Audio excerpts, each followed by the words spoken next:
Hey, roll tide, everyone. You know what time it is. Tuesday nights. The Bama Standard is on the air. You know what to do. Hit the like button, hit the subscribe button. Live chat. We got to hear from you tonight. We got a lot to talk about. If you hadn't gotten out of your system from Saturday, well, this is your last opportunity to get it all out before we move forward. I'm your host, Justin Riley. With me, as always, is my all-star crew, headlined by 1999 All-SEC linebacker Marvin Constant. Hey, roll tide. Yes, sir. And just below him, the king of the strip, a man who's always got something to say.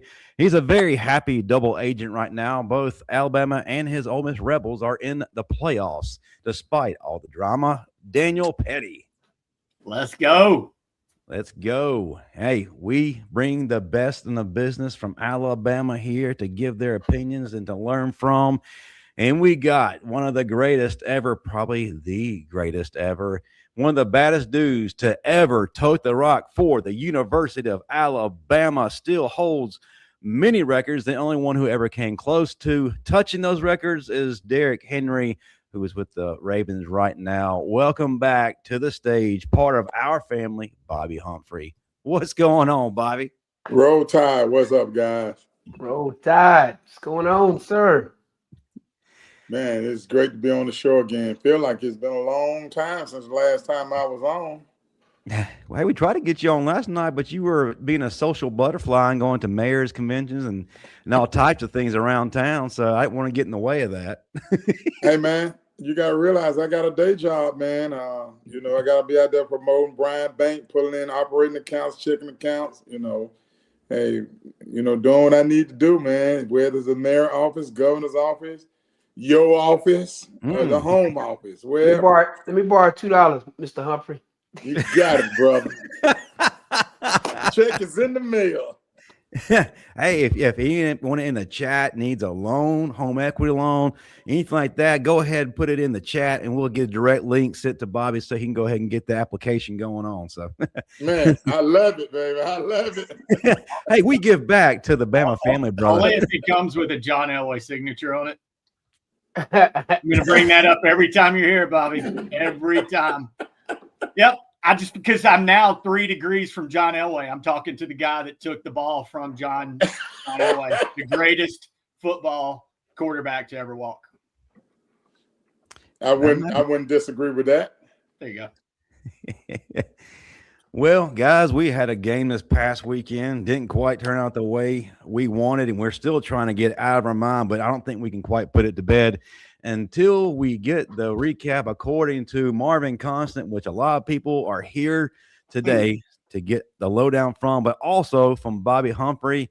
So, fellas, let's go ahead. Let's get it out of our systems. Marvin, start us out, and then we'll hear from Bobby. Your takeaways from the SEC championship. If you wanted my full, unadulterated feedback, you probably shouldn't have had Mr. Humphrey on here. He's used to it, man. He knows. Now, I will say, Bobby, you're one of the few people that can come on that Marvin kind of tries. You got a little reverence when you come on. Marvin kind of pounds it down a little bit. It's just certain things I can't do in front of Mr. Humphrey. I'm sorry. So, I'm sorry to y'all. But I'm going to give you the best that I can give you.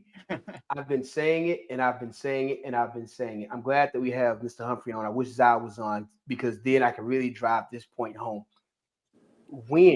I want you all to think back to a time in the history of Alabama football. Have you ever heard of Alabama's offense being held to -3 yards rushing? I've been saying it all season. When you cannot run the ball and the defense knows you can't run the ball and they can put those safeties, keep those safeties over the top, and those corners can gamble on those out routes, and they can gamble on those slant routes. They can gamble, and when those receivers know that they have those safeties sitting over the top, that they can get their head knocked off at any moment, that it is a recipe for disaster. And that's exactly what's going on. And I've been saying it and saying it and saying it since the Oklahoma game. I said it before that game. Oklahoma did exactly what I said I would have done. And now you're seeing more and more teams do that. And our offense, for whatever reason, we cannot run the ball. You look at our offensive line, we struggle to pass off blockers. We struggle to get to the next level. We struggle with a lot of things. And again, when you can't run the ball as a defense, if we know we can pin our ears back and just unload on y'all, that's what we going to do.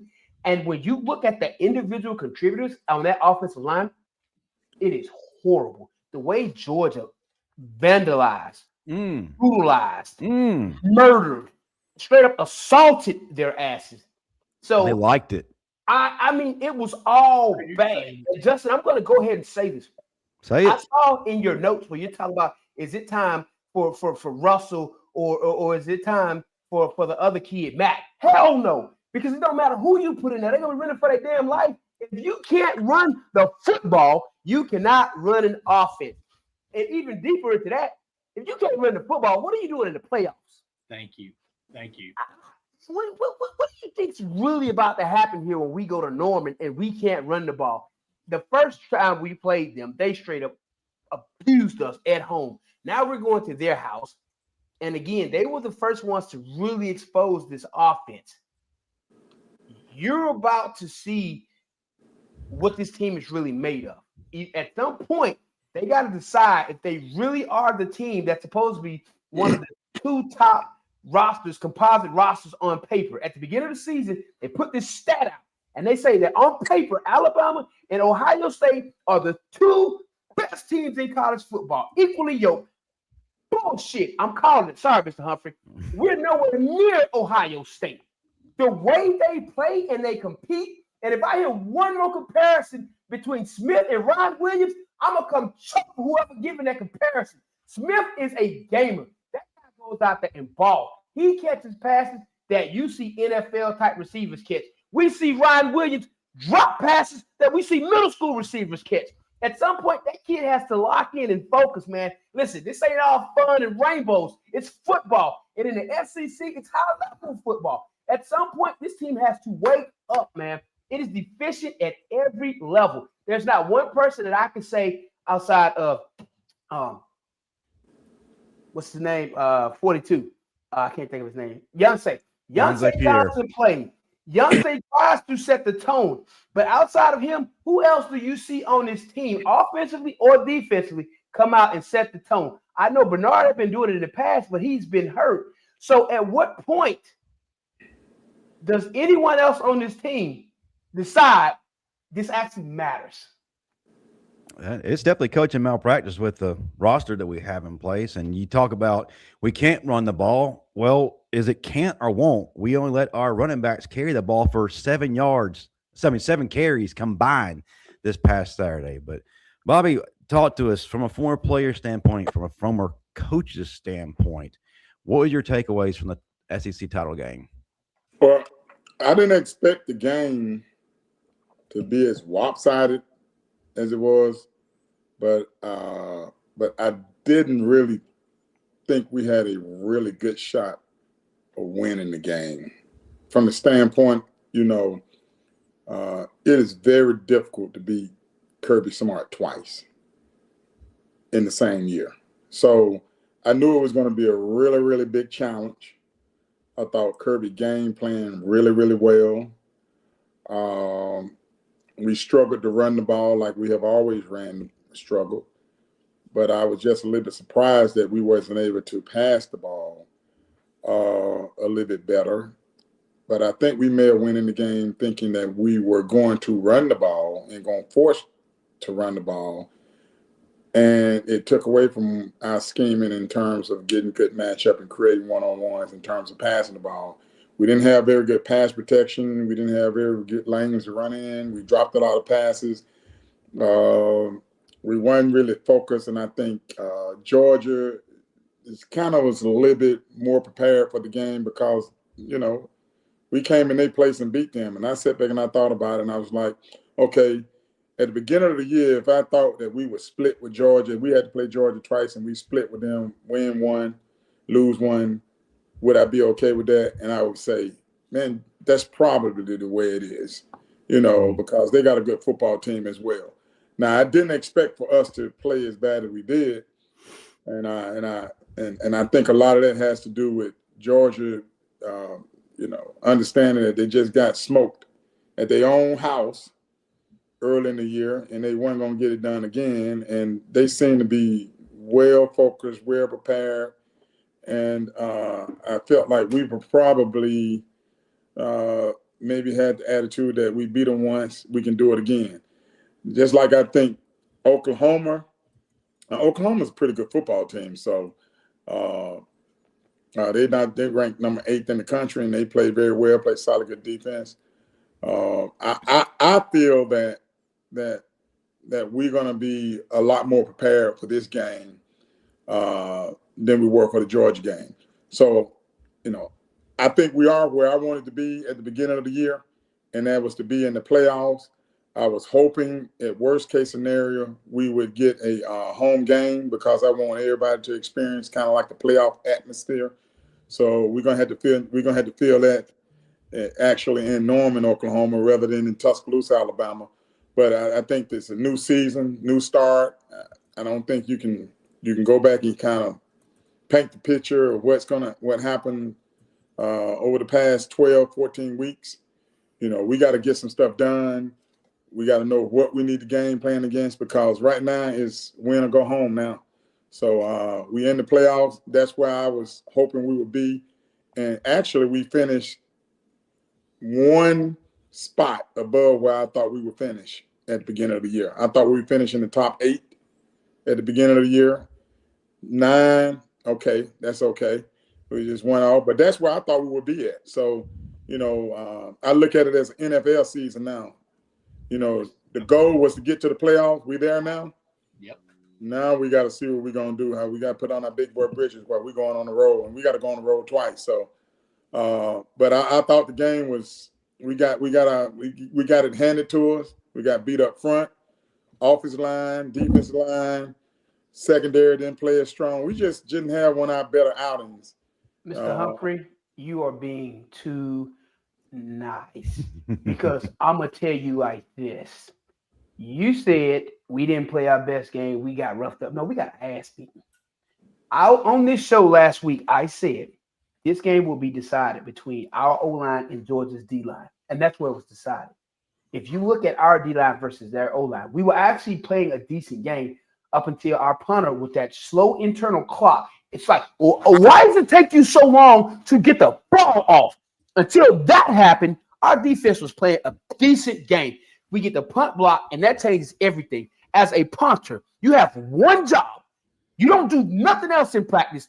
Every time he punted the ball, it seems like he's moving in slow motion. Where is your sense of urgency, dude? You do understand that they're trying to block the ball, right? That is the objective. And it's just like he was moving in slow motion. And until that point, our defense was actually playing pretty solid. Then you get the interception. And it's just like from that point, as a defense, you are tired. You're frustrated. Your offense isn't giving you anything. And you want to keep fighting. But again, when your offense just keeps putting you in these positions, it's hard as a defense. But again, our O-line did us no favors. None at all. All right. Well, Marvin, that leads to my question that I got for you and Mr. Humphrey. And I'm glad you said Mr. Humphrey. I was saying Bobby earlier, Mike, and you could kill me with just your bare hands. And I'm like, if Marvin's saying Mr. Humphrey, I got to say Mr. Humphrey too. Me too. Sorry about that, Sorry, Mr. Humphrey. Reverence. 2-6. Marvin's giving reverence. I need to give appropriate. No, guys, we were on the post-game show right after, and I'm glad to have players on now. Of course, everybody's emotional. Alabama just got, like Marvin said, just got your ass beat. It wasn't even a contest. I swear, it looked like Georgia kind of had that eye of the tiger, and Bama didn't look like Bama. But, man, a lot of emotions, and a lot of times the quarterback's taking heat. Ty looks to not have played as well as he did early in the season. But like you said, how much of that is on the offensive line, or how much do y'all put on Ty being rattled now because he's watching the rush versus going through his progressions? Or is it how much is it the line? How much is it Ty? How much do you guys as players, y'all know much more than us fans, us commentator idiots. I want to hear y'all's take on that. Hey, Petty, to your question, I'm going to let Bobby answer this, but to your question, I want to add something to that. I've said it. It's our offensive line, but I want Mr. Humphrey to add to it. Mr. Humphrey, will you please explain to these people how bad it feels to get hit by somebody like me who out here on a suicide mission, and with Ty repeatedly getting hit like this. It changed the mindset, and it puts a question mark in the back of a quarterback's mind. And he's not as effective. He's not as comfortable. He's a little bit more timid. But you can gain that back with just one series where you can keep him clean, and it doesn't take a while for him to regain that confidence. But he never could regain it because I thought Georgia was just coming so strong in that game. But you think about it, and Marvin, you said this here. Okay, they dominated offense, defensive line in that game, right? Okay, go all the way back. Rewind all the way back and tell me who dominated the offense in defensive line in the Georgia game the first go round. We did. That's what I'm saying. So what I'm saying is that they were more prepared than we were prepared from a mental standpoint of getting your mind right. I personally just don't think we felt like it was going to be as intense. They took it up another notch. Georgia took it up another notch. And you know what we didn't do? We did not take it up there with them. Yeah. And once we got punched in the nose and we realized that, whoa, you get in a ring with somebody, you round it, and then they hit you and you say, whoa, this joker's serious. It's too late to kind of rebound back and now think you finna fight back now. No, you already got your nose blooded. And you on your heels and you on your toes and you trying to regroup. So, yes, you thinking about that. And it was enough blame to go around, and a lot of things didn't help. Ty threw some passes that I thought was, early in the game he overthrew, what I thought was a touchdown pass. He hadn't been on target, like he was on target for the last 3 games. I mean, although he won the Auburn game, but he still wasn't. He went on target like he was like early on. He was on point early on. It was just one of those games where you just felt like, after kickoff, after the first quarter, it wasn't going to be our night. And I done been in some of them games like that. Mr. Humphrey, it started the Oklahoma game. I'm telling you. Missouri. Well, but Oklahoma took it 10 steps further, though. When I say they started Oklahoma neutralized damn near everything. I think Ty got hit in Missouri. I think a couple people got their bell rung in Missouri, and the team hadn't looked the same since that game. Well, here's the thing about it, Pettey. Everybody, I get it. Everybody's a fan. Everybody has an opinion. But the thing I can tell you all with 1,000% confidence, a lot of us, we all played football in high school. Yeah. But for the footballers out there who played in high school, who got a lot to say about it, there's a huge difference between what you did in high school versus playing in the SEC. Those are 2 completely different worlds. So you got to grant a little bit of grace. I saw where somebody said we're still making excuses for Ty. I'm not making excuses for Ty. I'm telling you what's going on in Ty's mind. After you've been hit a couple times by some people who on a suicide mission, that your internal clock speed up. And that's why, Marvin, I'm so glad. Again, we're on the show post game. A lot of emotional folks. They don't understand that there's a side of it, man. And I'm out there watching. I'm like, this kid. They're like, well, he's not good. I'm like, no, he was good mid-season because he wasn't seeing ghosts. He wasn't getting beat to death. He's got beat to death by you for a few games in a row, and it's different. Yeah, and you're right. Each game has its own story, and the object of the whole game is to win the game. Now, y'all, I've been having on my coach's hat since y'all first allowed me to talk. You said from a player's perspective, a coach perspective. I look at it from a coach's perspective a lot. If I look at it from a player perspective, I would say, man, they need them a Bobby Humphrey running back down there in the backfield. That's what they need them. And then, a guy that's going to get through the hole and not just get 3-4 yards, but going to turn a 3-yard gain until, boom, 15, 20, possibly a touchdown. But from a coach's perspective, you look at your goals and how you set things up. You think about some of the teams in the NFL. Think about how the Buffalo Bills got spanked 2 weeks ago. Got beat by like 15 or 20, something like that. And then they come back and beat the number 1 team in the NFC. Things like that. Each game has its own, its own story, its own personality, and no game is the same. So, you just got to do what you do well and figure out what it is you do well and find out those are the things that you need to do and focus on. We have a new season, so whatever happened last week and prior to that, I don't really care about. I don't really care how Oklahoma played, you know, when they came to Tuscaloosa. Really don't care how Georgia played. You know, I don't really care. I just know right now I'm going to get my team prepared, and I think we got the players. Now, one thing I do not like, and I've watched this here, but I watched one guy, Myles Garrett. Y'all guys know who Myles Garrett is, right? Mm-hmm. And he's a pass rusher. And I sometimes see this sophisticated defensive coordinator who lines everybody up there like they're going to do a full-out blitz, and then they start dropping people. Well, one person I'm not going to drop in the coverage, and that's Myles Garrett. You can drop everybody else, but I ain't dropping Myles Garrett. I feel like 42, once he up down on the line of scrimmage, he should rush every time. I don't care nothing about no game planning and no we going to fool the offense and all this in dropping Myles Garrett in coverage. No. He the best pass rusher. He going to rush every time. And, you know, scheme sometimes can actually get you out of situations, put you in more situations than you create. Because sometimes when you drop a defensive lineman in the coverage, a defensive lineman don't know where a linebacker's supposed to be at and where the done DB's supposed to be at. He just dropped off the ball and for crying out loud. Now, we have seen some defensive linemen get interceptions when they dropped in there. But sometimes you see a defensive line dropping in and he leave the lane open where a receiver's going to be. I would rather have my best pass rusher always pass rushing. That's just me. Sometimes you can scheme so much and try to trick, line up, play football, do what you do best. And now we have a new opportunity. Hey, we're going on the road. Hey, all things are equal now. I think we're going to win the game, be honest with you. I really do believe it. We have a new opportunity, but we have to address our offensive line and our run game. Through 13 games, we have a little over 1,500 yards rushing. Through 13 games.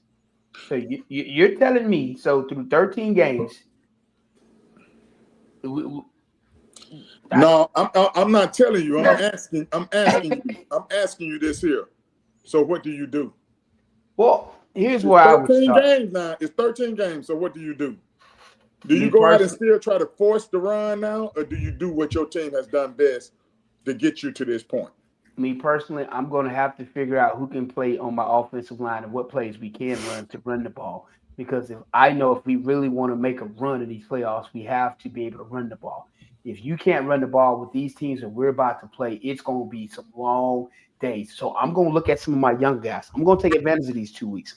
I'm going to look and see, who really wants it. I'm going to look and see what run plays we can actually successfully run. But how do you determine that in practice now? And you hadn't determined that in 15 weeks. Right, and that's what I'm telling you. This week, we in full pads, and I'm going to find out who want it and how bad they want it.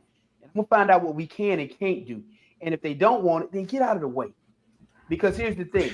It's a one-game season, so you got to do whatever you got to do to figure out what works best for you. So, again, I'm going to put whatever lineup I got to put on that field in that first day of practice yesterday, and I'm going to see how bad they want it, what we can do, and how well we do it. And if it's only 5 run plays, then in the 5 run plays, I'm taking to the game. I'd rather lose that way. Well said. Let me press pause real quick because we have another Alabama great who's going to weigh in on a lot of this, and I can't wait to hear what he has to say. He's arguably one of the best quarterbacks to ever play for the University of Alabama. He's my all-time number one. Okay, my bad. Sorry. Now it's Marvin's show. Now it's Marvin's show. Go ahead. I want to do this for one reason and one reason only. Ladies and gentlemen, when I say the pride of Lake Butler came to the University of Alabama as one of the most underrated, untalked about quarterbacks, but not only did he end up as a starting quarterback and an SEC champion and beat Florida in the swamp in 1999 along with me to end their 30-something game home win streak and go to the SEC championship and beat their ass again 34-6. The one and only, baby, Andrew Zow. Man, Mark, hey, bro, I appreciate the intro. I did see the thumbs down by you, Hump. I did see that. I saw it thumbs down. So I was thumbing down for Justin's intro. I wanted Marvin to introduce you. That was okay, Wow, I yeah. got booted Nice out by comeback. not one but two former Bama guys. and if you believe that, Zow, I got some swamp property I can sell you if you believe that. Well, you know what? But the reason why I wanted to do it, Zow, is because everybody's been talking about how difficult it is to beat a team twice in 1 year. We did it. Yeah, 100%. I mean, I was talking about you the other day, Constant, with Josh Booty, bro, about the old 99 LSU thing, bro. You holding up the whole team and tearing your knee up, but still held on. So, just talking about you, bro. Good stuff. What's going on, brother? Man, not much, man. Trying to get in on this convo, man. What y'all got going right now? Man, let me feel you. We talking about this Alabama Georgia game, right? And I'm gonna just tell you straight up. I was talking about how difficult it is for a quarterback to be successful when he doesn't have a run game, and the fact that his offensive line is not giving him the best protection. And I always say football comes down to timing and trust. So as a quarterback, when you getting hit repeatedly hard, that throws off your internal clock, which affects your timing. But you can tell people about that a lot more, so I don't have to even talk about it.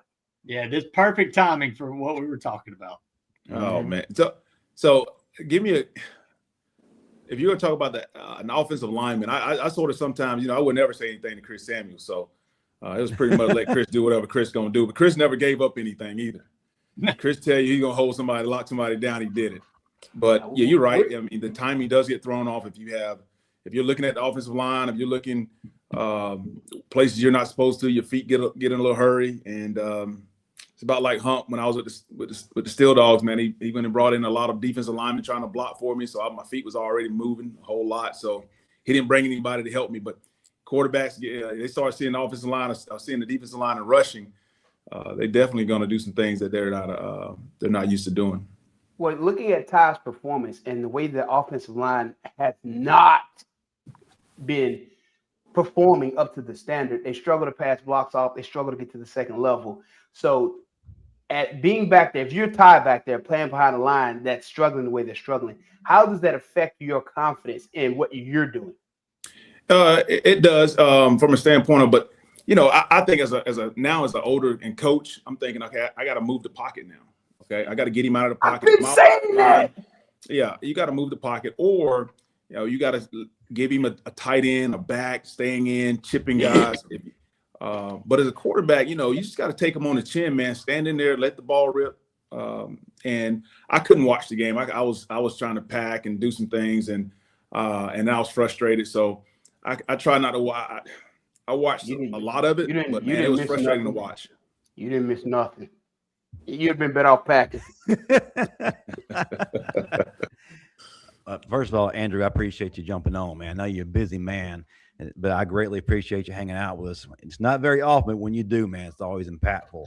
I do want to ask you something. And being a former quarterback, like I said, one of the best ever, and my QB1 all time. I'm going to go ahead and throw that out there too before Marvin interrupted earlier. That's okay. Still love Marvin. A lot of blame is being heaped on Ty Simpson. A lot of fans don't seem to understand that there are layers to why a quarterback might not be doing well. And right now, Ty's in a headspace where with everything that's not going right around him, he's fried. There's only so long as a quarterback you can carry an entire offense by yourself before you just have a complete mental breakdown. So kind of twofold question. If you're seeing your quarterback as a coach regressing in a state where of complete and total panic, you're seeing ghosts, what are you saying to him and what are you doing to get him right again? But also the other side of this, if you're in that position, what do you want from your coach? So we're talking in game, not games happening and we're trying to get through all media and all that stuff like that. But in game, I'm probably trying to, like I said before, move the pocket, get me a list of plays that say, get me back on track. Okay. Whether it be throwing a hitch, whether it be, running the ball a little bit more, if you can run it. But I'm definitely trying to get him back on track with a list of plays. On the call sheet, you have those, get the quarterback back into some type of rhythm throws, get him back, getting the ball to athletes quicker, let him not hold the ball, quick game, getting the ball out to your playmakers in space a whole lot faster. And give me your second question again. From the If it quarterback was me, perspective, if it's what I'm you, looking, I mean, yeah, okay, I got you. If I'm the player, I'm just looking for like the same thing. Hey, bail me out here. Hey, let's get some run game going. Get me out of the pocket. If I feel the pressure of just being able to tee off from the edges, man. Hey, get my running back to chip a defensive end. Get my tight end to stay in. Give me max protection. But then on top of that, hey, let me throw one deep. Let me just drop back, rip it deep, and get my confidence going. If I'm asking my coach to help me out, but the biggest thing is like, and Ty probably tell you this too, is like, man, I signed up for it. I signed up for it because I'm gonna get the heat. Hey, you're gonna get the credit. You're gonna get the Heisman talk, but you're gonna get the heel too. People are gonna think you're a heel at times. And I've been there. I've been all over the spectrum. So it's one of those things where somebody has to bail him out. If he can't do it himself from a play standpoint, somebody has to give him some confidence in the run game. Let me ask you this, because I said something similar about the run game earlier, that Monday and today, they should have been figuring out which plays they can run and just work those out, do whatever they need to do. As a quarterback, how does that affect you when you know you cannot run the ball and you're in a situation where it's 2nd and 1 or 3rd and 1, and you know we can't run the ball, but my offensive line probably ain't gonna hold up long enough for me to make a decision of what I need to do. So I probably need to go with some type of slant or quick game or something. How does that affect you as a quarterback in a situation like that where you can't run the ball and you know your offensive line's pass blocking isn't the best?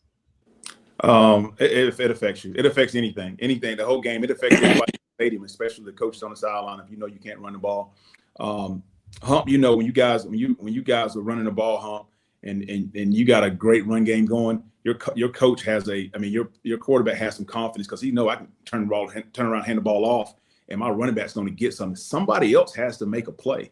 Somebody's gonna have to beat an unblocked guy, whether it be the quarterback. Running back has a man too. He has to make an unblocked guy miss in space, in the hole, whatever it takes. But as a quarterback, if you know you're struggling in certain areas, you got to have somebody around you. He's not the only one on the field that's making the impact. That run game needs to come up. One of those running backs needs to step up. A receiver somehow, some way, or a coach needs to do something different. But if we got that run game going, when I got in trouble, man, and hand the ball to Sean, trying to figure out how to get the ball to Sean.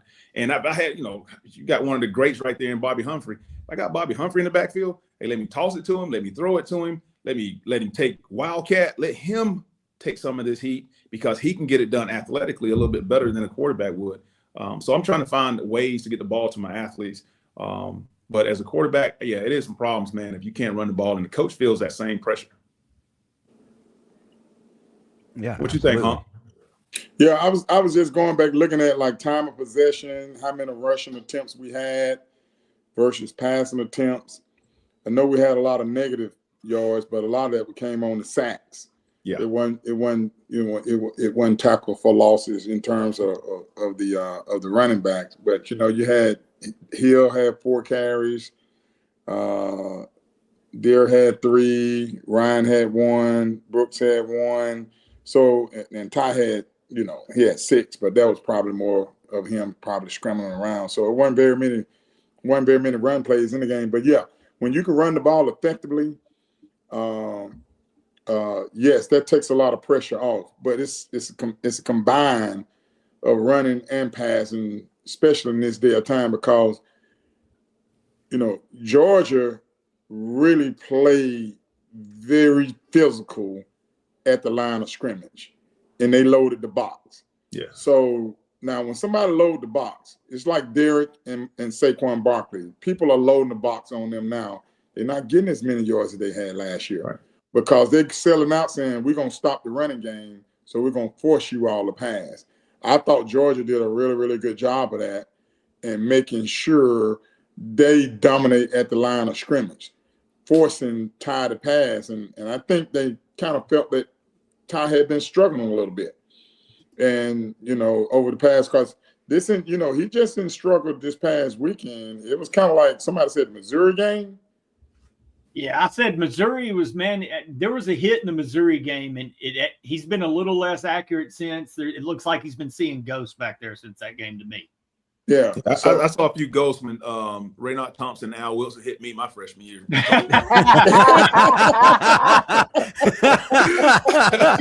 So that's the question. And so when that happens, do you start watching the rush a little sooner than you normally would and get you out of your progressions? Hey, does, Zow, I told him before you came on, I said, as a quarterback, when he got a fool like me on a death mission, hit him 1 or 2 times, that speed up real fast. Yeah, you start speeding up, man. But you start seeing ghosts. I'm right.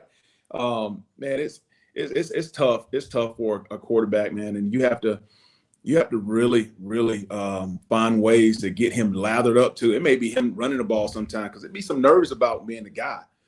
So you gotta get hit. But I'm telling you, running the ball in the middle against Georgia, it ain't happening. It ain't happening, man. It ain't happening. In the middle, you got to get outside or you got to throw the ball. I'm just telling you, they're so stout in the middle that they have that middle locked down. So you trying to prove something, be macho and run the ball in the middle, it ain't happening.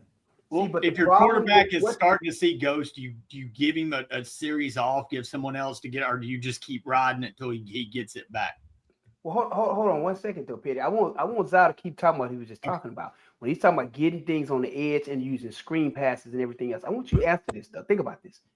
Our offensive line, I said this last year at the beginning of the season when they put this graphic up, that they were all, 6'6" to 6'8", like 340-something pounds. I said that's too big to be trying to do what they need to do. So if you're that large, I don't think you're going to have the feet that you need to have to get to the edge if we're trying to run screens and other things where you have to be athletic and block guys out in space. What's your identity? If your identity is to get out in space and your guys are running outside zone, your linemen are going to be a little thinner or very athletic. If you got guys that are 6'7", 6'8", 340, 350, those guys should be earth movers. But you also have to be strong. You got to be strong. You have to have leverage. You got those D linemen. D linemen are probably going to be 6'3", 320, strong as an ox, and they're up under you already. So you got to be able to move some people if you're going to do it. But if you're going to be lighter and get to the edges, those linemen better be able to get out there too, because you got to block guys in space, and it's hard to block guys in space when they're moving as quick as those DBs and those stars, those nickels, whatever you're going to call them. Those guys, when they're in space, they're hard to block. And they get to you real quick. Real quick before we move to the next topic, Daniel Pettey, if you wouldn't mind, tell the people who our newest and one of our greatest sponsors is, if they want them a pretty good deal. That's right. If you are in the Huntsville area, in the market for a new vehicle, check out Smith Infinity of Huntsville, man. Great family, great Alabama family. And if you're looking for that QX80 or even maybe the QX60 or any of the other QX numbers, go check them out at Smith Infinity of Huntsville today. Again, great people, great family, great Bama family. And look, even if you're an Auburn fan watching this, they'll take care of you too. Go give them some love up there in the Huntsville area. That's Smith Infinity of Huntsville. Check them out today. Absolutely. Thank you, Pay. We greatly appreciate that. Before I move on to the next segment, I do have to address the elephant in the room, Ryan Williams. A lot of fans right now are just coming after him. Some are giving him passes. Some are moving the goalposts. Either way, Hollywood is not Hollywood. So rather than a bunch of armchair quarterbacks talk about like me or possibly Pettey or even folks in chat and on social media, let me hear from you, Bobby, and let me hear from you, Andrew, as far as how do you get Ryan Williams to be Ryan Williams or Hollywood again? How do you instill that confidence back in him to where he can be that guy we were hoping he would be this year? Oklahoma's coming, and this is a game where he doesn't need to be on a milk carton. He can turn an offense upside down. So talk to me as coach and as former players that you're seeing your teammate struggle and not be at his best, and you're a coach. You're seeing your number one player struggle and not hit his stride. What are you doing as both a former player and as a coach as you see him struggle to be his best? Start us out, Andrew, and then we'll go to Mr. Humphrey. All right. Well, I stop calling him Hollywood. We got the expectations that we have on kids, and we have a saying you get what you inspect, not what you expect. So what is he doing daily? What is he doing? Somebody needs to be checking, like, how do we get him the ball more? Like, we got to do a good job of getting the kid the ball. And then if he has an opportunity to special teams, getting him the ball, that could spark him. You got opportunities in, like, early in the Auburn game, I think they tried to get him the ball a few times.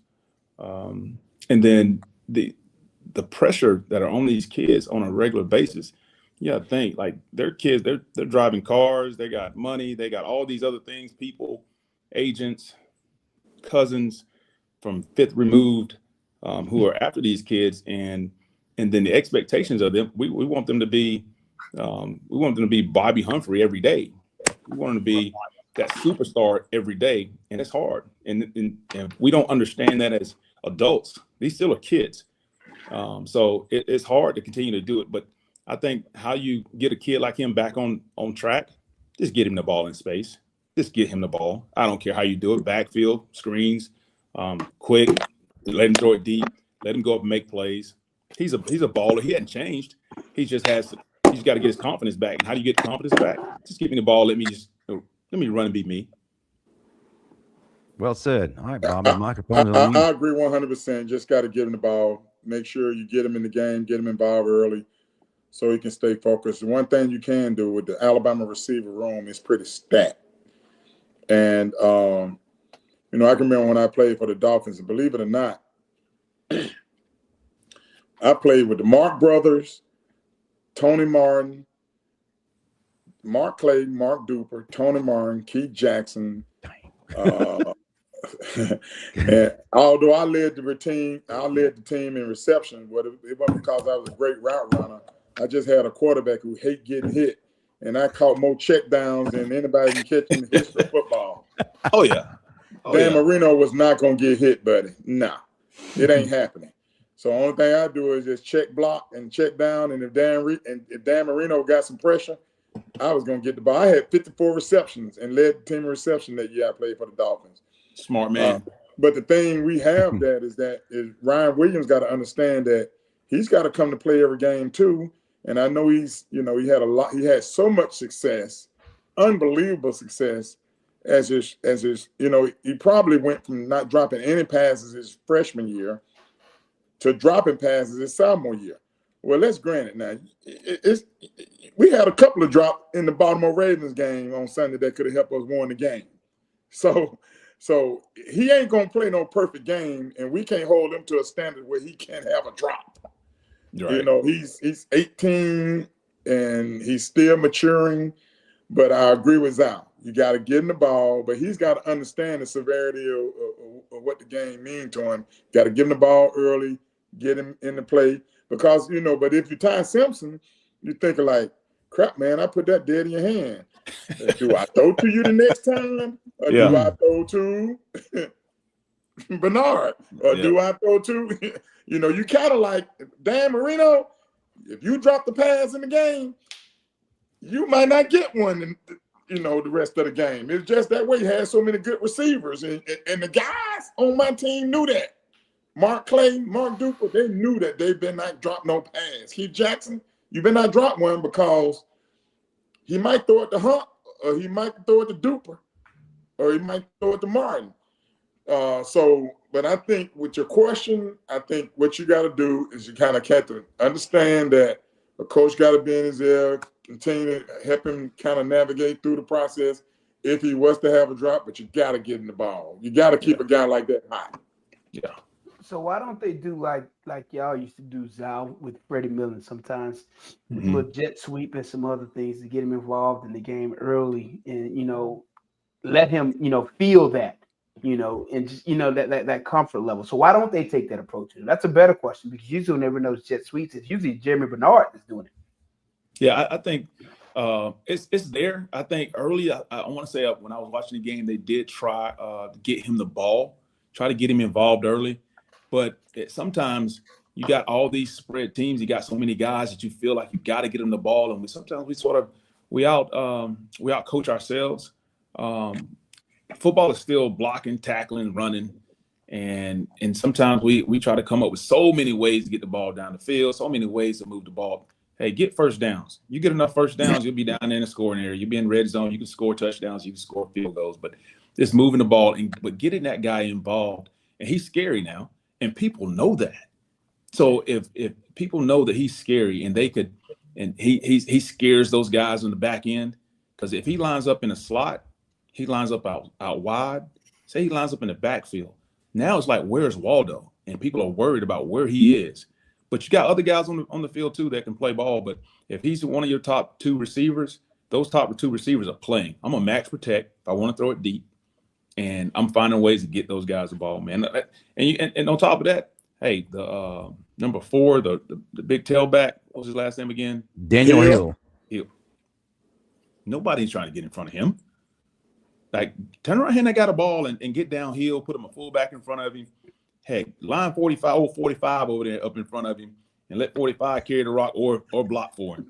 Well, but the thing about it, well, what you just said, I said it early in the season, I will put Ryan Williams in the slot so that you can get him on a safety, so you can get those favorable matchups. Kill him. But the problem with that is, even put him in the slot with the route that I would want him to run, it's going to be a longer developing route. With it being a longer developing route, is my line going to give me the time that I need for it to be a 5 to 7 step drop, to allow the play to actually develop?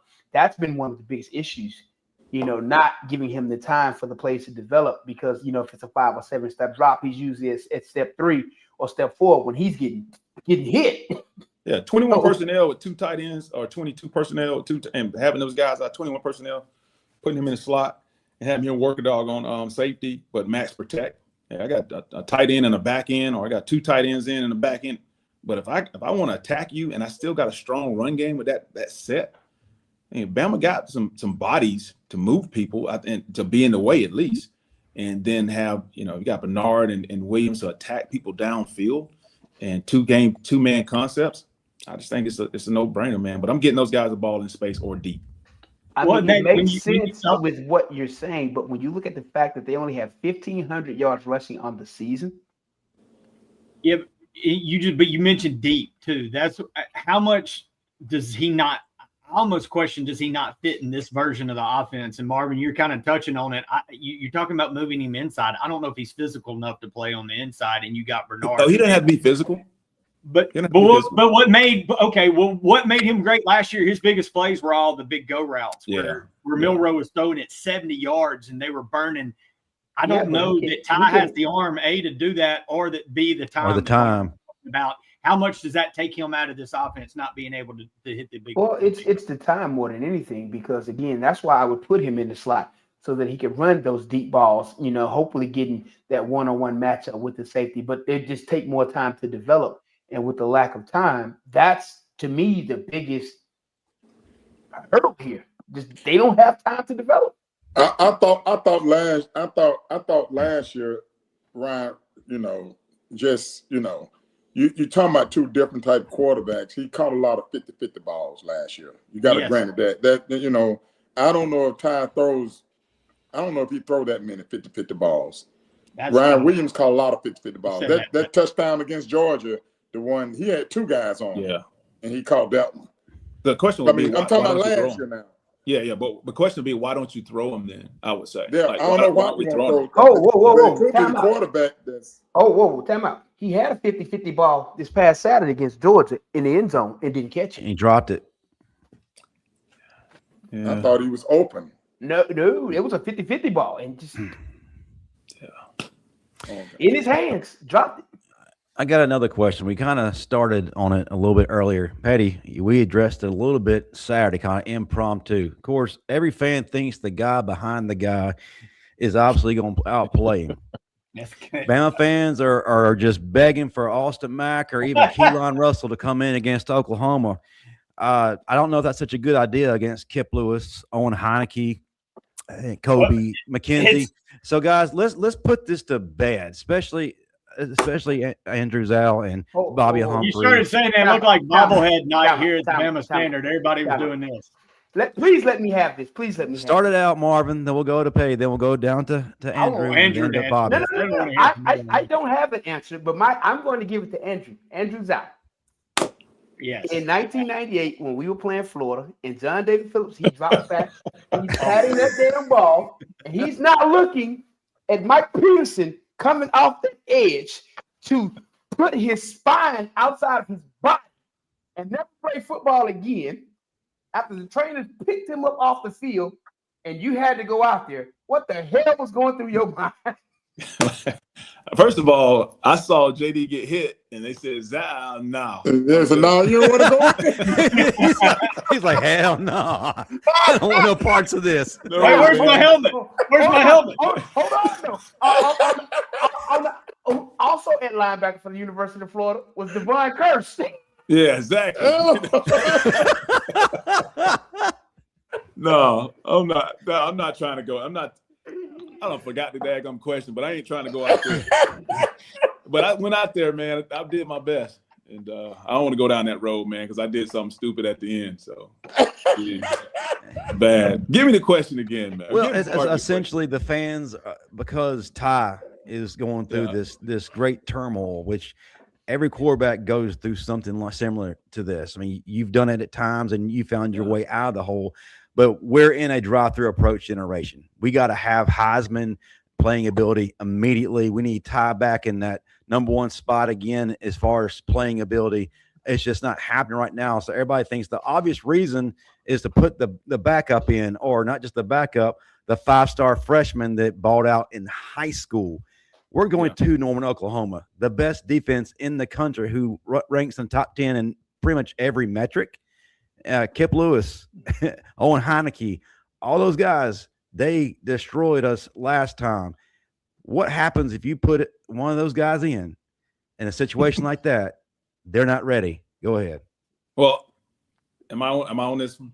Yes, that's you. Okay, so all right. So what I'll say is this: the coaches see these guys practice every day in practice, and when they get to the end of the week, and those guys have not proven it throughout the week that they're ready, the coach is getting paid millions of dollars, and they know their job's on the line. So I'm not going to put a guy out there who hadn't shown me throughout the week that he can go out there and get it done. Now, if during the game, if my guy needs a break or something's going crazy, and I say, okay, you know what? Let's see if he brings a spark, and he brings that spark, then we have something. But throughout the week, I know there's times when guys are struggling, man. We can throw a guy in there. It's easy. I've been that guy. I've gone into a game with no pressure. That position brings so much pressure. And not only that, not only the position, you're playing at Alabama, where the pressure is on you and the head coach. And you go into that game, if I was to go in, there were times I go in, I replace JD, or I go in, I replace Tyler, and I was like, ain't no pressure. I'm just gonna play. But when you walk out there in 2000, we were number 3 in the country. We had the Freddie Millens going to win the Heisman. We go out to UCLA, and all we lost is 3 guys off that 99 team. I go out there, man, and you talking about butterflies. I'm talking about eagles flying in my stomach, bro. Not butterflies. And it was different. And if you're not on the same page as the coaching staff, and I'm not saying they aren't, but what I'm saying is, like, if you don't have the confidence weekly in the starter, then you got problems in the team. If you're a quarterback going out there, number one, you got to have confidence that everybody else has confidence in you. And you cannot go out there, and like I said, if you bring in a young guy, they may go out there and do well. And if that's the case, then you can reevaluate. But if they believe in Ty, the coaching staff, because they watch this guy. They watch the other guys probably throw. The other guys probably in practice that we don't see, probably throwing interceptions left and right. Then you don't want to take that into a game. Ty knows the system. Ty knows the offense. He's going to go out there. He's going to give us a chance. Those guys aren't going to put the guy who's not, who they believe is better. They're not going to keep him on the sideline. They can pay millions of dollars to go out there and put the best product on the field. And right now, if Ty's the best product that they see, we've hired him. So believe in it. That and whatever they're seeing from these backups at practice, they're seeing that without them actually being hit and being hunted by true killers. 100%. They got a black jersey on. Yes. Yeah. You live in practice. Yeah, you sit back there like 7-on-7. That matters when it's live. Story I'll get on, but 7-on-7 is like an issue at times too. The quarterbacks get back there in 7-on-7 or in practice, and they got all day. They ain't getting hit. It's smooth. But you get out there, man, that guy come off the edge. Michael Myers, when I had him in, like, Michael Myers at Bama, what? these cats come off the ball, and it's like it's another world. So 20 horror movies about that guy. Yeah, I've had some nightmares going back to my dorm room because I was a freshman, and like this cat's coming off that edge, and before I can hand the ball off, he's tapping me like, "I got you, Zow." I just got the ball. I had to ask him one time. I said, "Who named you this?" Like they could have gave you a more fitting name. Yeah, and being a quarterback on the other side of him, like there's some problems. Y'all should have let him paint his face white for games. I would have loved to see him had more than 1 year's body of work to see what he could have truly done. Yes, different. Yeah. All right, Bobby. I'd love to hear what you got to say about this situation. I agree 100% with Zow. You know, you spend so much time during the week and getting your best guy ready. It's very difficult to get two people ready. Yes, it's very difficult, and typically the guy that you got at that position, unless some just go off. It's all four tires go off the wheel, go off the car. Then yes, but to throw somebody in the fire when you know your best opportunity to win is the guy that you've been working with all week, and I think you need to. I think you won't be doing justice by putting somebody else in with not the right preparation. Yeah. Now, obviously, if something else happened where somebody gets injured and then is under certain circumstances, now you gotta really get in there and you gotta figure out something to do. Your whole game plan changes. It's almost as if what happened with the Tua and Jalen Hurts situation. Mm-hmm. But Tua had played in several games and basically this was you knew he was capable of doing it, but he just couldn't move Jalen at the time.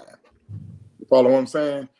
I don't know if we have that situation on our team current right now, where we can actually say, okay, if what's his name is not playing very well, we can just, because some people was talking about pulling him in the Georgia game. And I was thinking, I don't know if we want to do that. Yeah. That's because they don't understand football. Again, it goes back to timing and trust. You worked on that timing all week, and you trust that on Saturdays, on game days, that what you practice is going to work, that receiver is going to be where you expected him to be, because that's what you practiced all week. So when you bring a backup in who hadn't practiced that same time, and you're probably not going to get the same result. And you're right. Having a solid backup is not easy. And, to have that backup come in and win a game, yeah, it happened twice in Alabama. Tua did it on 2nd and 26, and then Jalen comes in, he does it, in the SEC championship, but it's not easy. And I'll even give Zow credit. I referenced earlier when JD got hurt and Zow had to come in the game, and we ended up losing that game. I think it was like 14-8 or something. We still had a chance to win. 16-10. 16-10. Yeah, we almost won the game late still. So, having a solid backup, yes, but you can't just put anyone out there in that situation. That's not for everyone. Please understand. Hear me and hear me well. These are still kids. And this ain't for everybody. Just because you got a 17, 18-year-old freshman, he might not be ready to go out here with these 21 and 22-year-old freshmen to walk on campus and say, I'm that dude, and I'm going to play like it, and y'all going to respect me. Yeah. And our fans are a little short-sighted because they seem to forget that Ty was out the services of his starting left guard. His starting center was greatly hampered because of injury. Couldn't get push off. Both of his tight ends were out. Both of his running backs were out, and Kevin Riley and Jan Miller. That's a pretty tough task for him to handle by himself. Yeah. How would Austin Mack or Keelan Russell have handled that same situation? But y'all think that they would have came in and pulled a Jalen or a Tua under those conditions? The 3 former Bama players in this group were as smart as our chat. If they were, we'd maybe no way in the hell I'm putting Mac or Keelan or Russell in that game. Well, we're gonna run quarterback draws every play because that's all. What else are you gonna get out of them? Wishbone. There you go.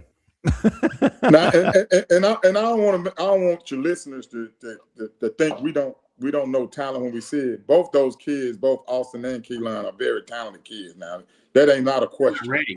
But that ain't what we're discussing right now. Those are going to be really, really great players.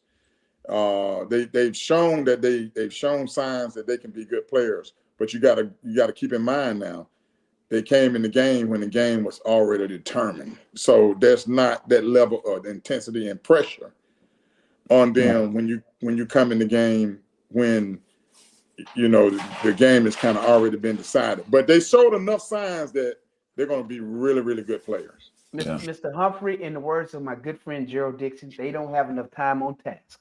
But I think you have to have thick skin as a quarterback. But I'll ask this question: like, at one point, was he not our Heisman guy? Yes, he was. Yes, he was. Heisman guy. So he's the same guy. Yeah, he really is. He's the same guy. I got called crazy for this after the game Saturday. I'm so glad a former Alabama quarterback saying this. I hope y'all are listening, crowd. This is cathartic. Thank y'all. I'm just keep It's talking. the same guy, but if you go back and you watch the film against Oklahoma figured out some things. And whatever they figured out, they've been sharing this knowledge. Yeah, well, it's pretty easy to figure out. Copycat league. It's a copycat. College ball is copycat. They figure something out on you, they got you. Well, it's pretty easy to figure out. Alabama's offense is one-dimensional, and the offensive coordinator is not making changes to put a defense in a situation where they're having to constantly figure things out.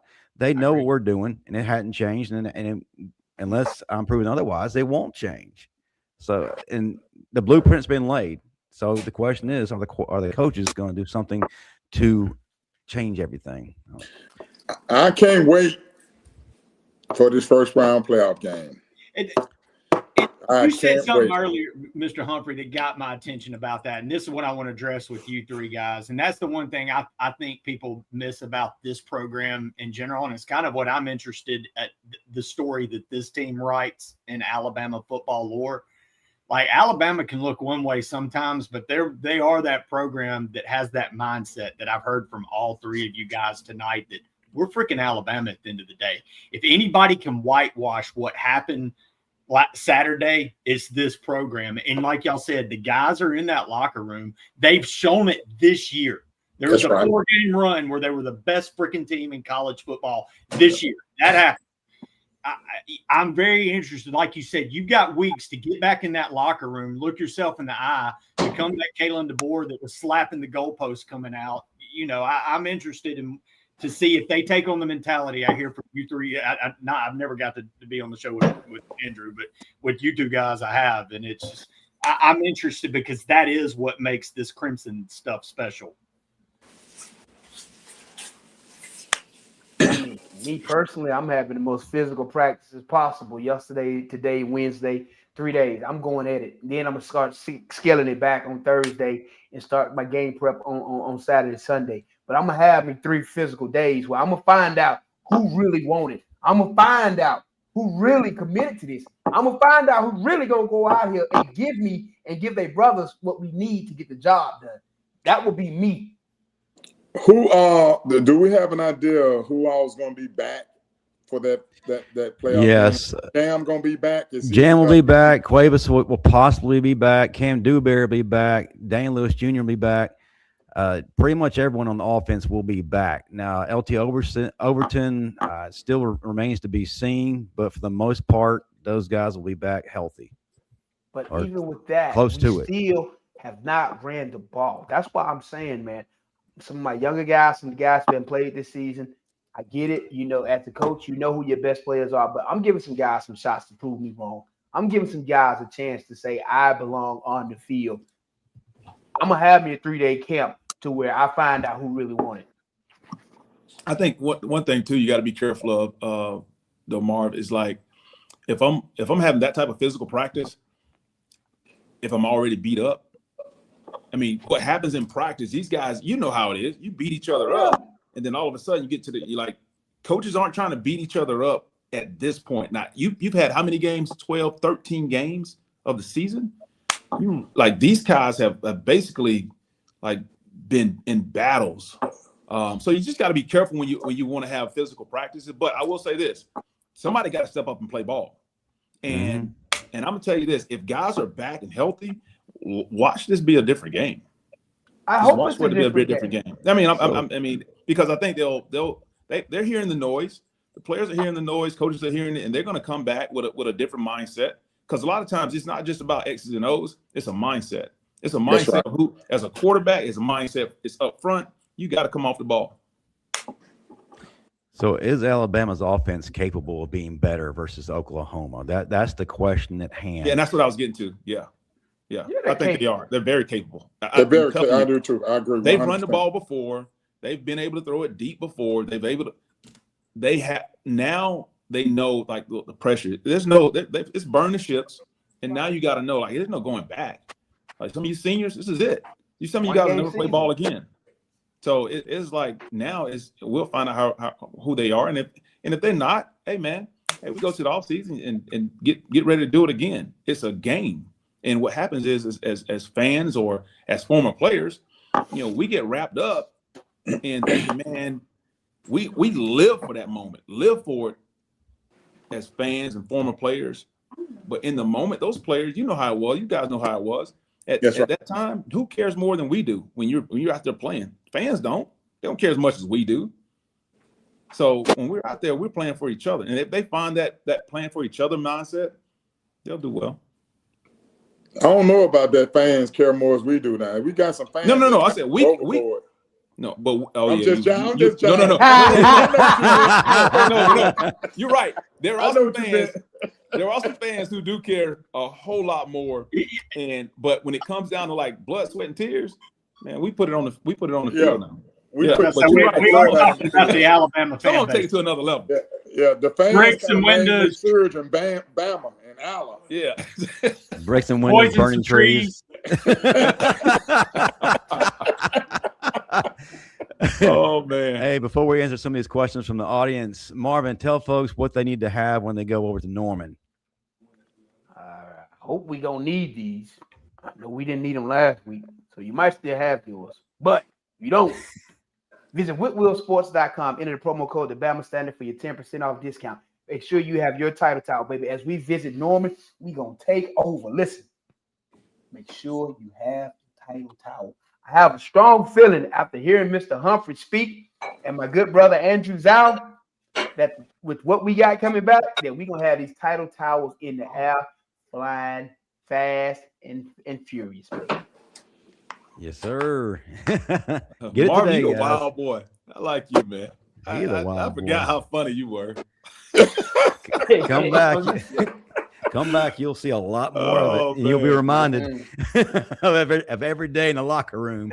So let's get to the few audience questions. Hey, man, we got somebody on the offensive side, and you've been on with Sean. I haven't, of Marvin breaking the Sean Alexander rule. Do you remember that, Andrew? Were you there for that? I was, but what was it? When Dubos always, stay off for Sean. Better get him out of here. Stay off. Yeah, nobody touched Sean. Hump know what that's like, but apparently Marvin did. Did you have that same rule, Hump? I've had a few guys got put out of practice.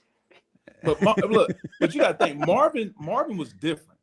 How Marvin looks, now he's probably a little bit bigger. You probably weighed a little bit more than you do now, Marvin, right?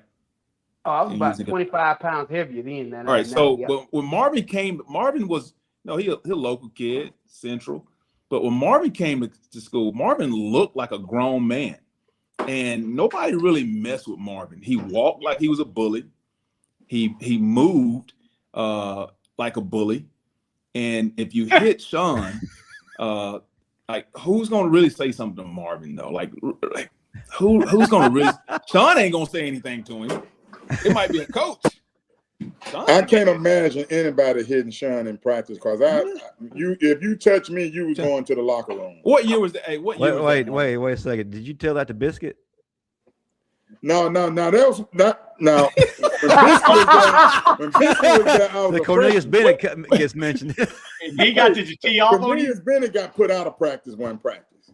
He kept making the play and getting to the backfield and getting to the quarterback.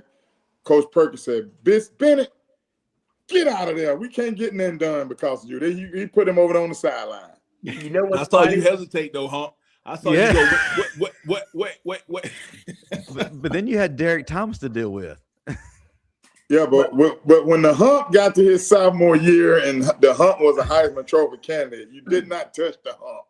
I agree with you, but Zow will tell me if I'm lying. Though, Zow. It was my freshman year. They had me run a scout team.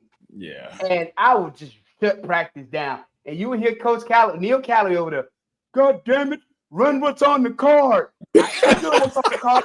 Y'all just can't do nothing with me. And Andrew, I've told this story, and I don't know, Bobby, he might have been on for it one of the times, but I moved to Tuscaloosa, and me and Marvin graduated at the same time, but I went to Hillcrest. And one of the first sports sections, I walk into Hillcrest, and there's pictures of Derek Oden. So I'm already like, oh, hell, that's what's here. And I open the sports section, and on the cover is this dude with his shoulder pads off sitting on the trainer's table that looked like damn Mike Tyson. And they're like, Central starting linebacker, Marvin Constant. I'm like, what the hell did they breed over here? I almost quit football the week before ever even putting on a helmet. And I went and looked at our schedule, Hillcrest schedule, and I didn't see Central. I was like, all right, I can do this. Hey, I'm telling you. He almost made me quit by just his picture. And then Derek Oden. When he came in, and I saw a picture of him on a magazine or something like that, I was like, there's no way that dude's coming out of high school, man. There ain't no way. They're lying. This dude's coming out of JUCO or something. There ain't no way. But and I saw him, I was like, gee. He looked like one of those guys that Mississippi State would get out of junior college. Yeah, exactly. You know what's funny? I'm not gonna call any names, but there were a couple offensive linemen my freshman year. Like, can you just take it easy on us in practice? Like, we can't get that done. Coach Callaway always mad. I ain't gonna call no names. I was like, no, I can't. You have before. Don't call any names. I'm not gonna call no names. I was like, no, I can't do that. But you might want to get your life together because this is what you're gonna get every day when I walk across these lines. Yeah. Let's get to these questions, guys. We got Cody Stevens who's sending $5 our way. I'm happy we made the playoffs, but worried about this offense being disappointing again. Very real, very real. Bama for life 99. The real question is, will he finally, Coach DeBoer, pull Ty if the bad play continues against Oklahoma? I think the panel not gonna like the result. Yeah, I think he will, and I think it would be like what Marvin said earlier. You have to run the ball with the young guys and see what kind of spark you can get, and it has to be quick game. If you're gonna pull him, it has to be bad. And I just don't think that Ty's gonna play like that. I really don't. I just don't think he's gonna play like that. That and Zow, I want you to answer this. What does that do to a young guy's confidence? And you put him in there, and everything goes to hell in a handbasket real quick. Yeah, it's going to take him another year, or if he ever bounces back, or he definitely has it may take him a game. But if you get thrown out there and you're not ready, and you get exposed, and you put him in situations where he can't be successful, you will lose that kid, and you can. It's been done before. I mean, but it's also you might develop a guy who becomes a dog after that because he's been through the battle, he's been through the fire. So go either way. You just got to be careful as a coach. That's quarterback is the one position, waters, man. The quarterback is the one position that you got to be real careful in when you decide to play these kids. Yeah. Any other position, go right out there, have fun. Quarterback, no, we got to be strategic about that. You do. Right. I think a couple other positions though. We talking about wide receiver earlier, but DB, man, you let a DB get cooked a couple of times, and for some reason, offense is finding. Like we used to find, like in practice, we used to find a particular DB, and 1-5 would be like, "Hey, look, man, I'm going deep." All right, deep. And we used to cook him. But if you find a DB who gets cooked a lot in a slot or outside, wide receiver, man. I mean, we're looking for guys like that. But DB and quarterback, like you said, is very, very can be in a left or right tackle. You got to have a short-term memory at DB, though. You do. You're right. You got to forget that last play, even if it's a good one. You got to forget it. That's right. Got a good question here, guys. Bama 21-26. Question for the panel: do you think, guys, that Coach Grubb is running an offense they aren't built for?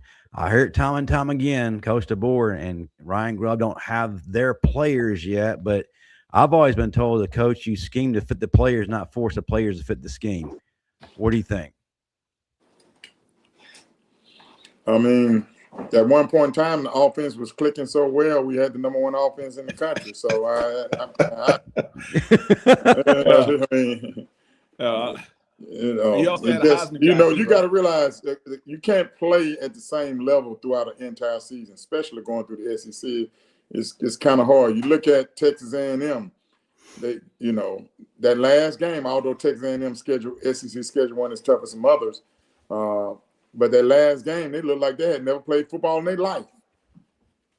You know, have so to figure out what they do well and do it often. and do it often. That's right. You got to figure out what you do well, do it often. You might go away from it just to, you know, kind of like throw a little bit of a camouflage in there for the defense to think you're doing something different, but go right back to it. I mean, I can remember, man, we played, man, we were going to run toss. We practiced about, you know, we repped about 40 times every day in practice against every front, and we were going to run the toss sweep. Coach Perkins was going to run the toss sweep. I don't care what the down and distance was. I can remember in the Mississippi State game, we came in the huddle, and it was like 3rd and like 13. And we came in the huddle, and Coach and Mike Schuler gave the play, our right, toss sweep left. Everybody looked at each other, and like, we're going to run a toss on 3rd and 13 where they tossed me the guard. I got 20 yards. Mm-hmm. because you guys have confidence in it. You guys have confidence in that play. And if you have confidence in your play, I don't care what they line up in. We're going to execute it. Zow, you just proved my point. I say this all, football is what? Time and trust. That's all it is. Yeah. And I think too, like Hump said, man, you get an opportunity to run a play that many times in practice. Well, I don't care what they line up in. Yeah, we're gonna execute this play, and as many fronts they get into, we're gonna execute the play, and that's and if you can simplify the game plan, and now you can, if you wanted to, if you simplify the game plan, you can add one of them young guys in there every now and then. Talking about putting those young guys in there, now they can go and execute at a high level. But if you want to run your same game plan you've had all year, it's going to be tough to get those young guys in. I don't care what position they're playing. Yeah, super chat here from Don Parker, $10. We appreciate you. I caught heat in the postgame show for saying Georgia looked more like Bama should have looked than Bama. The offensive line was made into cucks. The defensive line was not dominant. I will take that heat. We all saw it. I think it's pretty tough for a defensive line to stop a team when their average starting field position is the 20 going in three or four times. Our defense played pretty well up until the block punt. Yeah. That block punt changed everything, man. And again, I still don't understand why our punter was moving so slow. Even after the block punt, he was still moving slow. It's like, dude, I'm going to need a sense of urgency. Like, you do know they're trying to kill you, right? Like, speed up. But you know, on top of it, though, now the man on the line of scrimmage didn't even get blocked now. So you had a free rusher at that punt. So if he had just took one step, I think that punt would have got blocked. Yeah. I mean, off to the side, and it was high off to the side, and then now you're off your normal path. But I'll tell you what happened right then was an old fella stepped in named Mo. And Mo is momentum. And once it hit early, it's tough to get back. They tried, but they never could get. And then once again, field position. Field position, man, that wins the ball games. If you're starting on your 5, you're fair catching the ball at the 5. You're doing stuff where you have no momentum or no field position. You're gonna find yourself tough to win ball games. Don Parker, $5 again for all that are blaming Ty. What have you been watching the past few games? Have we seen them play complementary football as a team, not units? I'll be honest with you. I watch when I can. I hadn't watched as many, but what I do see, if you're going to win ball games, you have to have complementary football. That's all 3 units playing well. You can't have one of them playing well. You can't have 2. Well, I was about to say, there's in most games this season, I don't think we've had 2 play well at any point, let alone all 3. I'm glad you said it that way, Andrew. Like you didn't get to watch. Say you didn't watch the game at all, and I just told you a stat line. Hey, this team rushed for -3 yards net, and their running backs got 19 total yards. How well do you think the quarterback played? What would your answer be? All right, 2 ways. Either he played terrible or he had 500-600 yards passing. If you can't run it, then he's thrown it for a ton of yards. But negative, that's just a tough outing, man. I just don't think today's ball game, especially, and I'll say in the South, I'll say the southeast of the country, if you're not running the ball, you're gonna have a long day, man. And football, think about it, when it gets cold, playoffs, I'm It's tossing gonna be the ball cold to next hump. week. I'm tossing the ball to hump. As a quarterback, I'm tossing the ball to hump. I get in trouble, I'm checking it down the hump. Because that ball, first of all, the receivers, the ball's hard. The quarterback, the ball's hard and it gets a little slicker. But I can turn around and hand that ball off and it takes some heat off sometimes. So as it gets colder, you got to be able to run the ball. Ooh, and it's gonna be cold next week. Snow predicted. We Snow? got another super chat. Hell no. Yeah, Bubba, P4C, $5. How do you think the weather will affect the players? A lot, man. Don't nobody want to play in no damn cold. What you mean? Listen, people don't listen. The game of football is painful enough. In the cold, multiply that times 5. Zow, you remember we played Virginia Tech in '98 in Music City Bowl, and it snowed and ice that whole week, and we was mad that we were even there. I was trying to get on the sideline by the heater and burn my coat up if I could. Man, Didn't Darius Gilbert burn his coat up? Yeah, Darius set himself on fire on the sideline with one of them coats. But see, but that's why you need. But you need guys. You need guys to run the ball though. In them times as a quarterback, I'm trying to get back to the sideline. I'm a Florida kid, so I know I'm trying to get to the sideline. But Hump, I know you played some cold weather. Oh yeah, they used to call me Heater Hog up in Denver. They gave me the name Heater Hog. Heater Hog. Alabama can't handle Heater Hog. Yeah, weather definitely has a factor, man. And I like when them guys come out, they got the shirts off, they're trying to be tough, man, and then they're free, they're cold like everybody else. I don't care what they say. Now hold on, Zal. When we that game against Virginia Tech in '98, Corey Moore's out there with no shirt on the whole night, running around, and they whooped our ass 48-7. So we don't act like that cold. That cold. I don't care how they can act like they ain't cold, bro. Like it's cold, bro. It's cold out there, man. But Zal, I wasn't interested in playing that game at all. I put on everything they had in the locker room. Man, if they put it out, Long johns, stockings, whatever.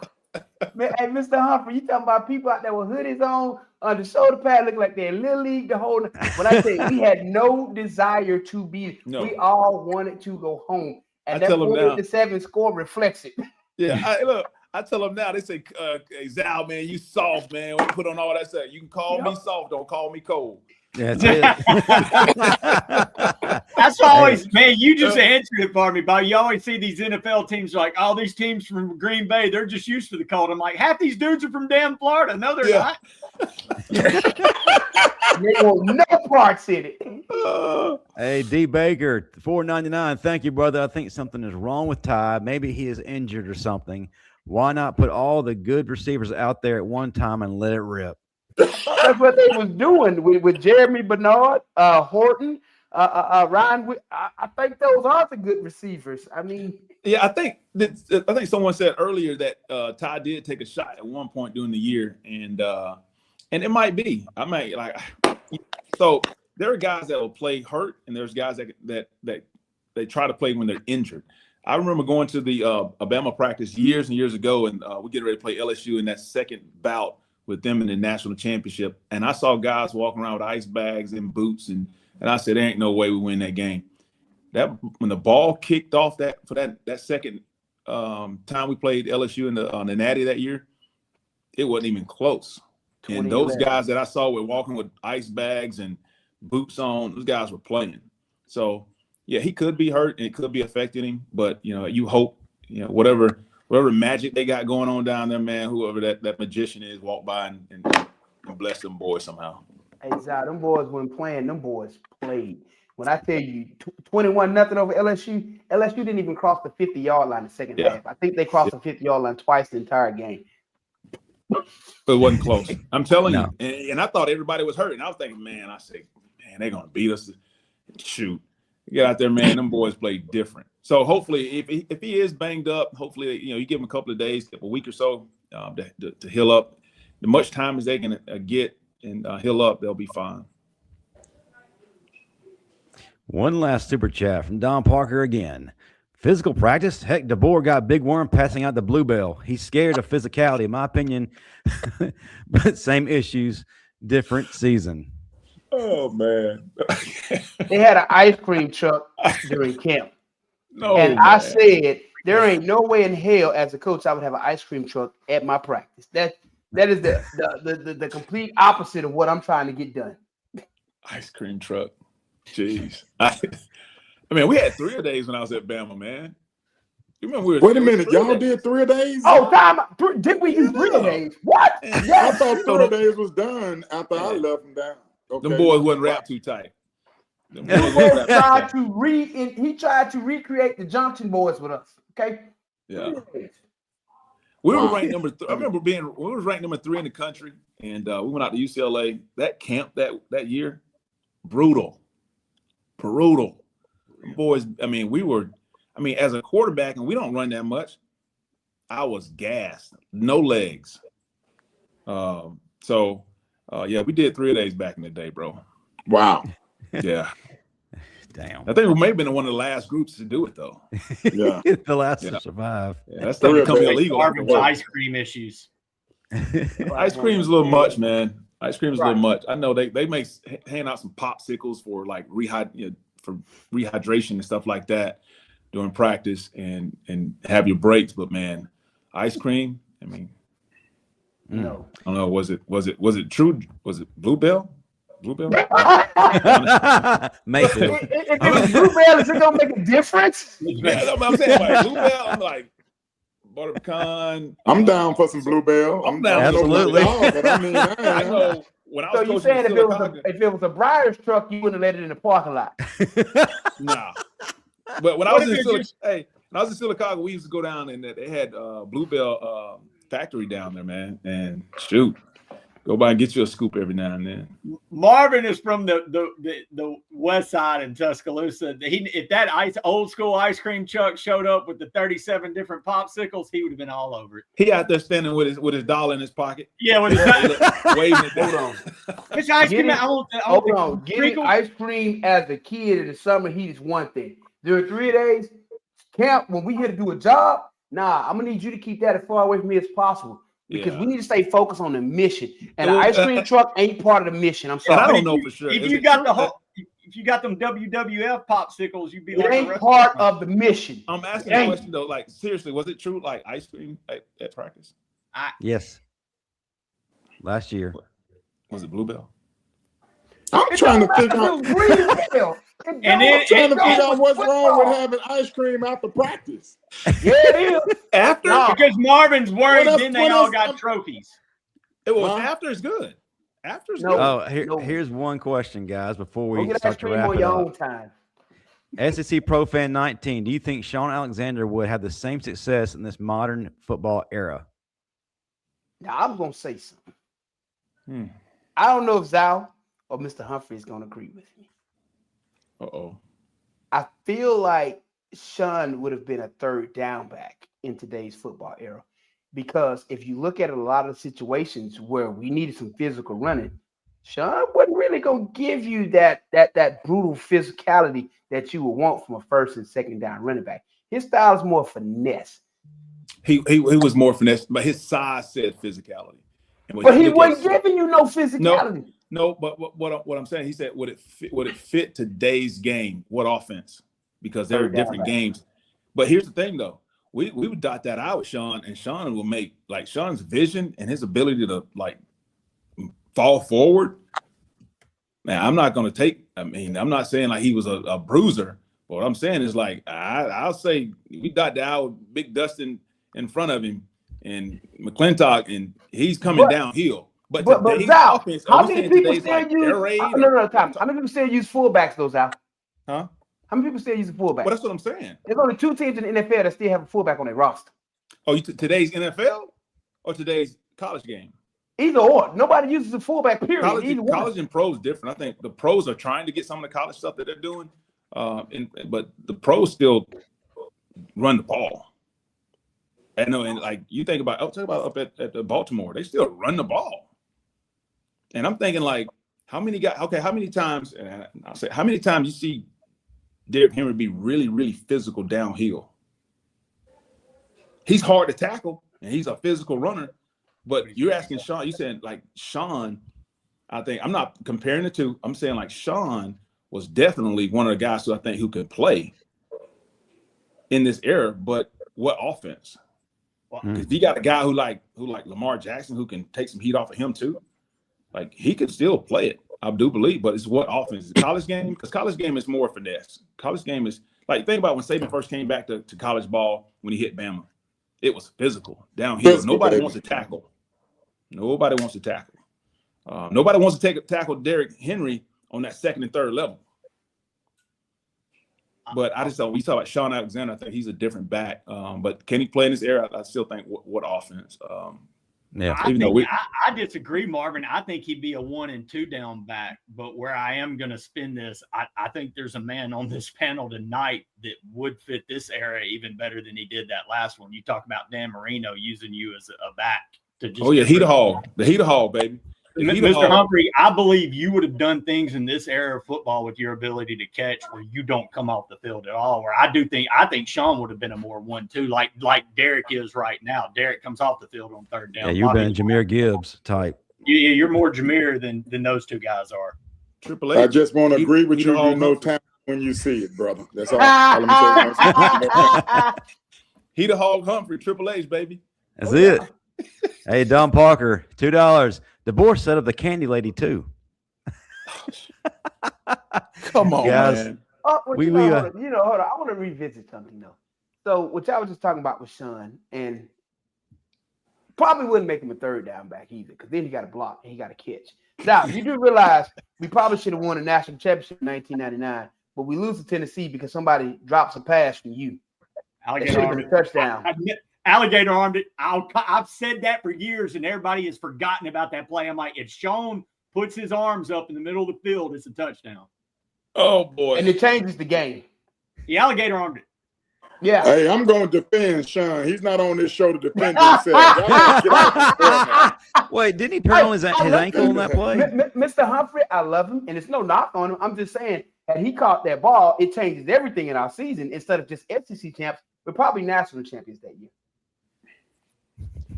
One play don't determine the outcome of a game. That's it. I like it, Hump. I like it, Hump. The backs don't stick together, baby. I see that. That's it. Well, I did my part that game. I had 19 tackles. If the quarterback would have threw the ball, a catchable ball, if the quarterback would have threw a catchable ball, it wouldn't have been a problem. Oh, big dog. Oh, whoa. That's curveball. Whoa, Triple H. Curveball. Triple H. I was being calm because I was I'm just trying to chill, but ball hit him in the chest. So hold on. Mr. Humphrey, was it overthrown or was it underthrown? It was dotted perfectly. I'm just gonna say it wasn't thrown correctly in the right position. In his hands.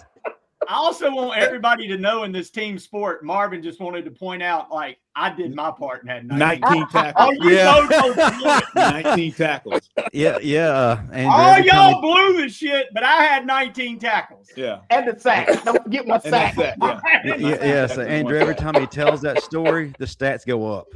Oh, no, that's really what it was. Really 19 in the sack. That's really what it was. 3 forced fumbles. Now that was said Jamal Lewis wanted no parts. That was against LSU like 3 weeks later when I did that. Now, did you say Jamal Lewis? Yeah, different animal. Different animal.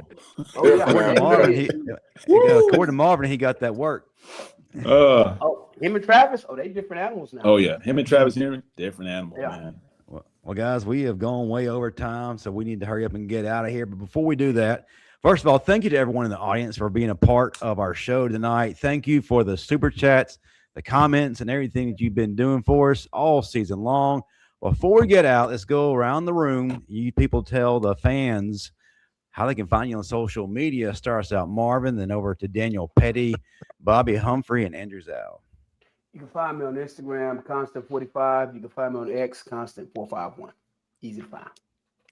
Eddie_Daniel, and here on Tuesday night, swimming in these deep waters with these legends.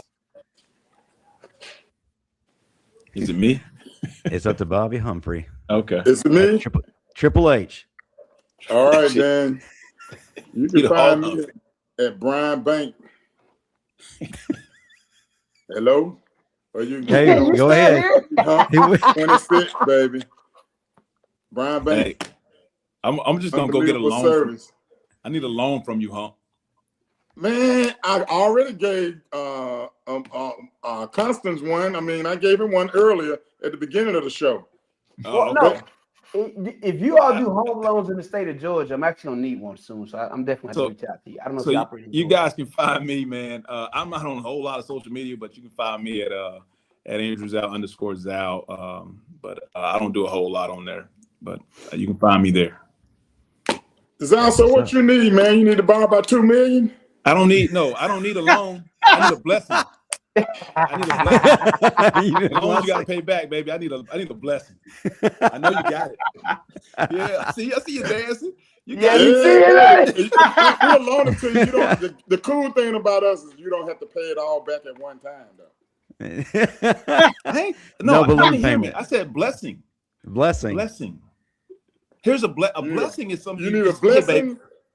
Yeah, here you go, baby. How close are you to your local church? I need you to bless me. Oh, you got it. Hold on, time out. Now, why does Mr. Humphrey have you trying to go to your local church to get some of their building fund for your personal? I'm pretty sure that's the Auburn way. Isn't that how they got Cam? Now we're talking Auburn stuff. Oh no. I didn't know we were talking laundering churches. I didn't know. My bad. Oh man, listen. Hey, Don Parker's got $2 coming our way. DeBoer gives out now and laters and Chico sticks. Okay. Well, Parker's on it, bro. He's on it. But listen, we greatly appreciate everyone. Stay tuned. We got a lot coming your way. Matter of fact, we're going to be spending some time with AC Carter very shortly. So y'all get ready for that. And hey, listen, if you're not motivated, you're going to leave motivated after you hear what he has to say. And then next week, we're going to have DJ Hall in the booth with us. So you do not want to miss that as we get ready for the college football playoffs. Well, that'll do it for all of us here at the Bama Standard. Thank you again, Andrew Zow. Thank you again, Bobby Humphrey. Two best legends we know. Fun. Been fun. Thanks, guys. Appreciate it. Enjoyed it. Yeah, man. Roll Tide. Right. Roll Tide, everyone. Roll Tide, fellas.